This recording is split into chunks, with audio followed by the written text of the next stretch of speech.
So welcome back for our final press conferences of the day. Quick reminders, please silence all cell phones. No cell phone video, flash photography, or video cameras are allowed in the press conferences. Media may access press conference video at the NCAA Digital Workroom. When you have a question, please raise your hand so that our microphone person can bring the mic to you. Please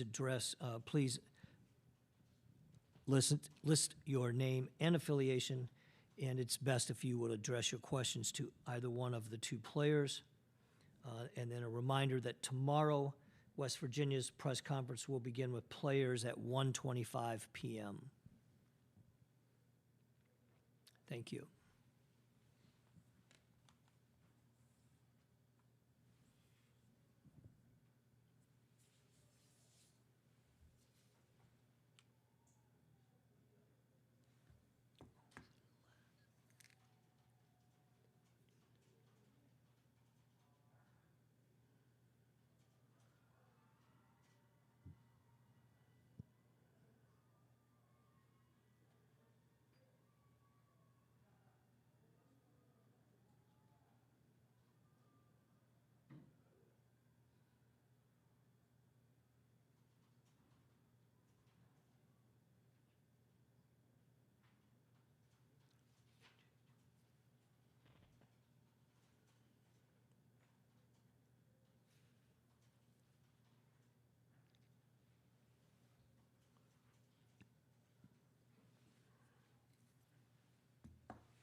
JJ, yeah, she's coming. She's coming.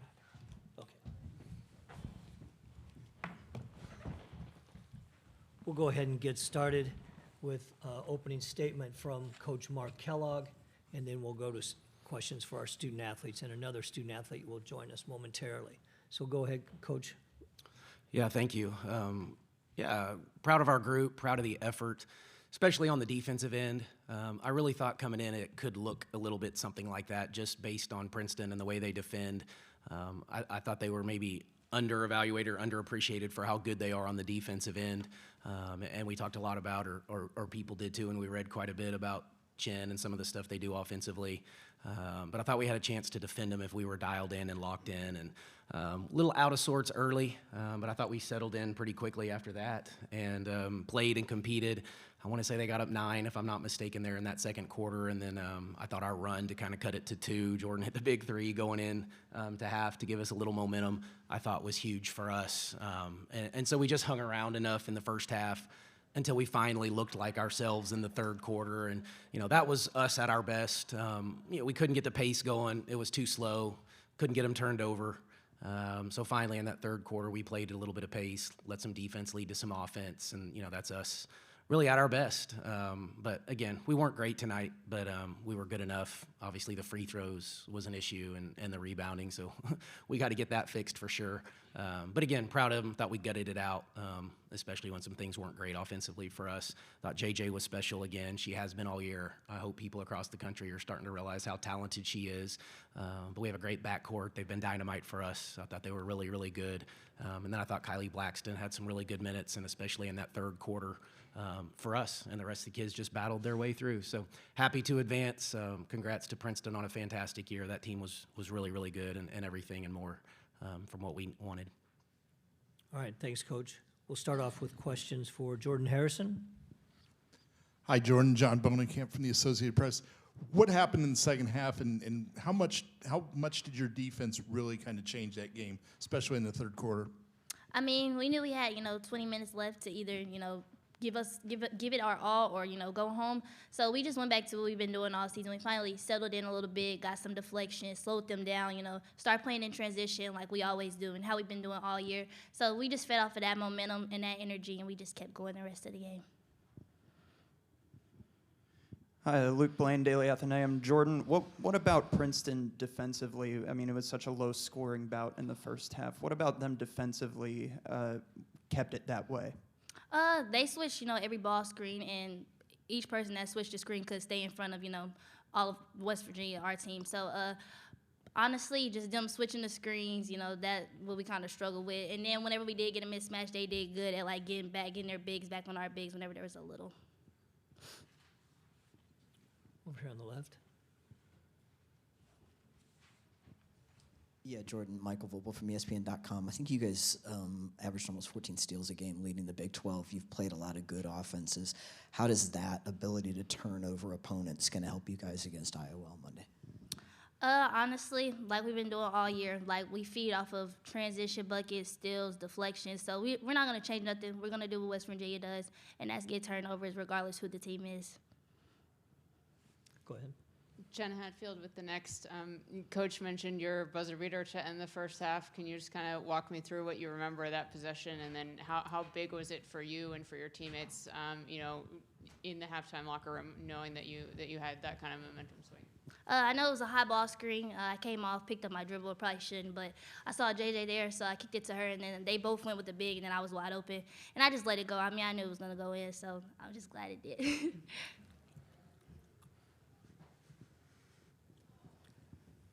Next question, right here in the front. 10 rounds U92 radio. This is for JJ. You kind of had a little moment after you were shooting your last 2 free throws and you missed that first one where you looked a little disappointment. Was it going through your head that you had an opportunity for 30 in an NCAA tournament game? No, not really. I was just mad that I was missing a whole bunch of free throws, honestly. I mean, a lot of people probably get disappointed missing free throws, so just because of that. Towards the back. We'll go there. Go to the back first. Braden Roberts, Iowa Rivals. Last year, JJ, battles from Georgia in the second round kind of went shot for shot with Caitlin Clark. Is that something you're looking forward to on Monday? I mean, I hope not. I hope we can put the game away a little faster than that, and we don't have to go shot for shot. But, I mean, whatever happens, happens. Back here in the front. Yeah, Jordan, as somebody who's usually one of the shortest players on the court, you attack the rim so much and, you know, you get a lot of rebounds. What is it that helps you have success down low? Honestly, I just been doing it my whole life, so I just got pretty good at it, you know. I got a good little reach a little bit, you know, got good touch, especially, you know, going right. So, I mean, yeah, I just been doing it for so long that it comes easy. Here in the middle. Aaron Parker, U92 Radio. This is for JJ. This was kind of asked before you stepped in here. Princeton seemed to be okay with the pressure in the first couple quarters. What really changed in that third quarter run to really get them off balance? We went in at the half, and, you know, Coach said, like, that's not us. Like, our defense is way better than that. So we just picked it up, showed some intensity, some toughness, and you see what happened. Far left. Hi, I'm Hope Perry from the Princeton Alumni Weekly. This is for Coach. No, excuse me. For a couple more questions for just Okay. players. Okay, I'm happy to direct this one to Jordan then as well. So this, you know, this was a tough game in the first half for you guys. You really seemed to struggle a lot with Princeton's defense, especially. And so one thing I'm wondering, you know, with Columbia having just, you know, made it into the tournament, 2 teams, do you think that that people should sorry, I lost my train of thought. Do you think that there's more to Ivy League basketball maybe than people have been giving it credit for in the past few years? I mean, yeah, of course. I mean, Ivy League is a really good league. I mean, I give it to those girls, you know, they got, you know, it's pretty tough in the classroom and they do basketball, so they balance both of those well. But yeah, I mean, I think they should get, you know, a lot more exposure because they're really good basketball players, really smart, and, you know, they can do exactly what Power 5 schools do, so yeah. Take one more for the players here in the front row. I mean, this could be for either of you. You talked about how, I guess I'll go to JJ. You know, you said how at halftime, Coach said that, you know, that's not who you were defensively with the press and being better with that. The other thing was, you know, you were out-rebounded significantly in the first half, let up a lot of offensive rebounds, not so much in the second half. What was said at halftime? What adjustments went into kind of fixing that? Pretty much the same thing. He kind of gives us goals before each game to keep them at a certain amount of rebounds or points, steals, whatever. So that number was, I ain't going to put the number out there, but, I mean, they got a couple more rebounds than we expected to, and he just told them to just keep working. I mean, Kylie, Danelle, everybody who was out there battled on the boards and did what we needed to do. All right, players, student athletes, thank you. You're excused.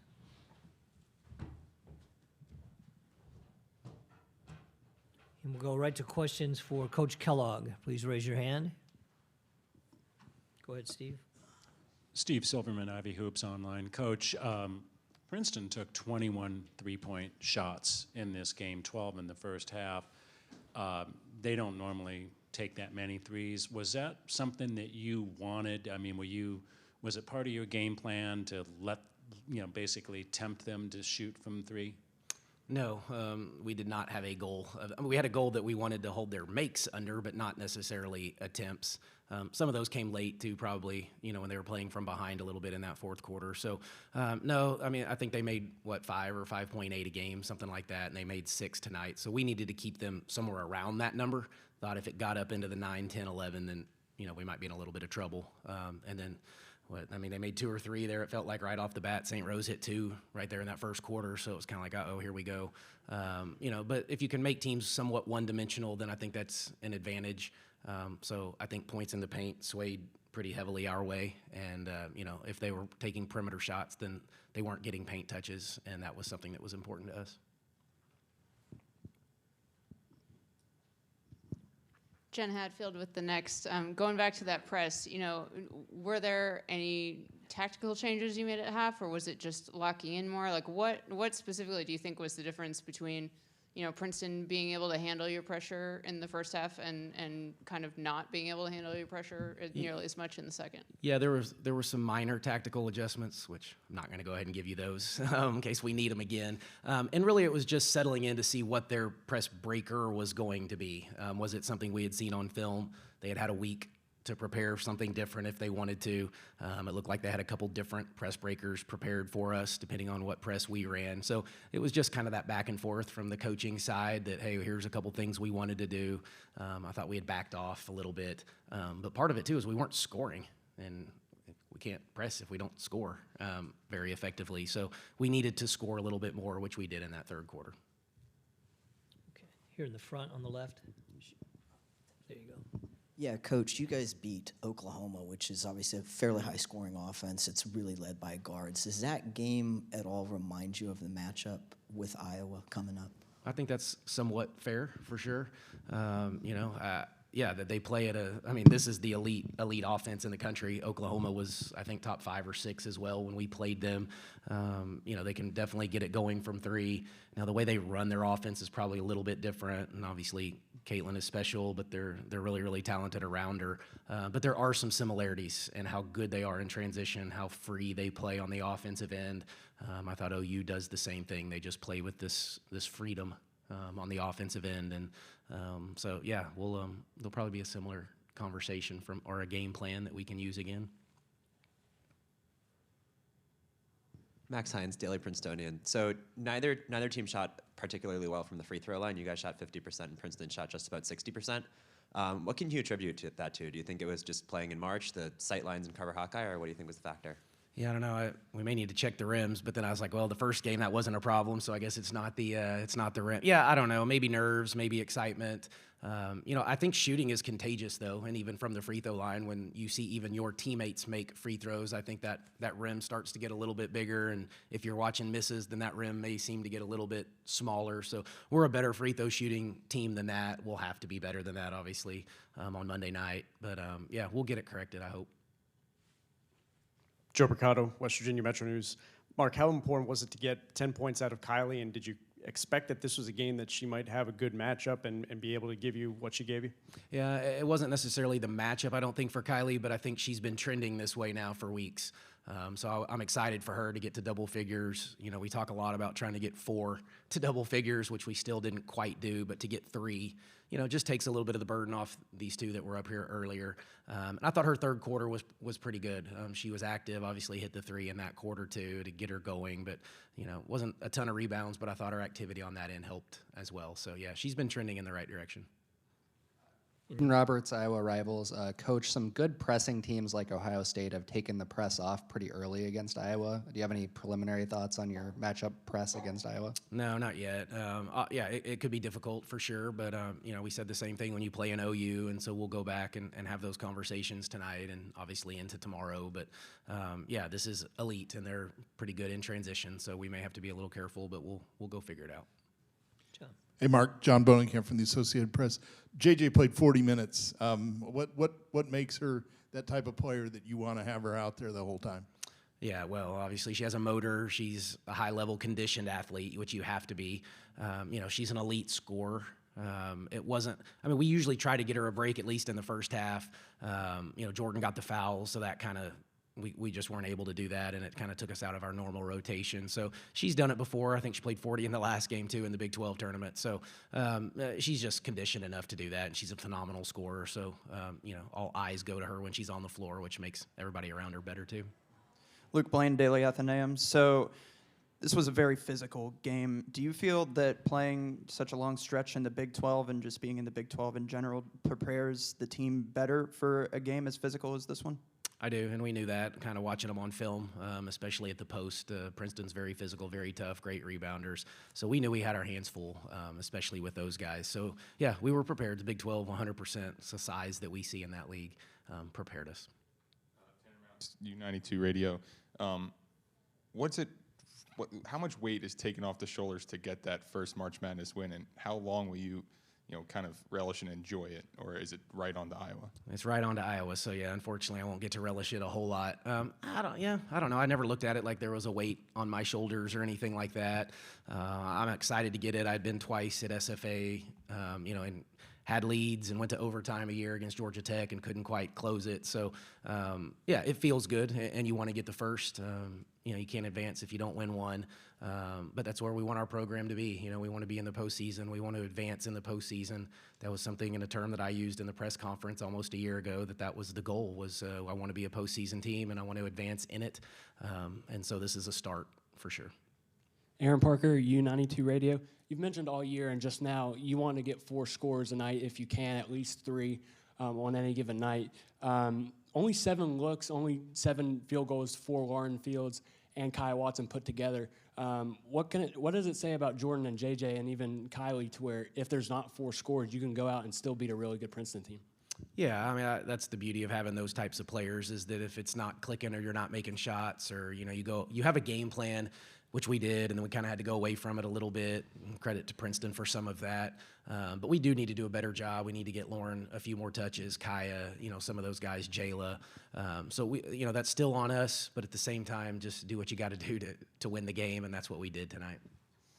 Joe Mercado, West Virginia Metro News. Mark, you mentioned it a little bit earlier, but to navigate the minutes where Jordan got in foul trouble, particularly late in the first half and then early in the fourth quarter, how important were those stretches to cut into the lead late in the second quarter? Yeah, I know, really important, and to do it without her. Good confidence for the rest of the group. But Jayla Hemingway's another one that's played really well over the last 3-4 weeks probably, and so, I thought she defended her off. I thought she was really good on the defensive end, and she's some of our toughness. I've said that from day one. Our toughness is wrapped up into 0-0, that identity, and so really happy for her to kind of have the super senior close that she's had. Got time for 1 or 2 more. Jen, over here on the left. Just wanted to ask you about Princeton's guards. Madison St. Rose, Caitlin Chen. You were able to turn them over, several times, but they also combined for 39 points. I'm just curious, what are some of the biggest challenges of defending those 2 in particular? Yeah, it's just that ability to get to the mid-range, which scares you, so then you play off of them, and then, Chen even hitting those threes today, that was, a little bit of what we wanted to do, I guess, early, was kind of see if she would take one, kind of dare her to take one, and then I think she hit the first one when we went under that ball screen, hit another one in that corner in front of their bench in the third quarter, and then we just kind of had to adjust. But yeah, their ability to put it on the floor, get to their mid-range, I haven't seen a team as good at mid-range as Princeton, really probably ever in our scouting. And so they're really good there, and can make the 3, and at times they get to the rim, but that mid-range is pretty good, and we fouled them, 2 or 3 times, I think, on some jump shooters, which is a no-no. All right. Thank you, Coach. Okay, thanks, everybody.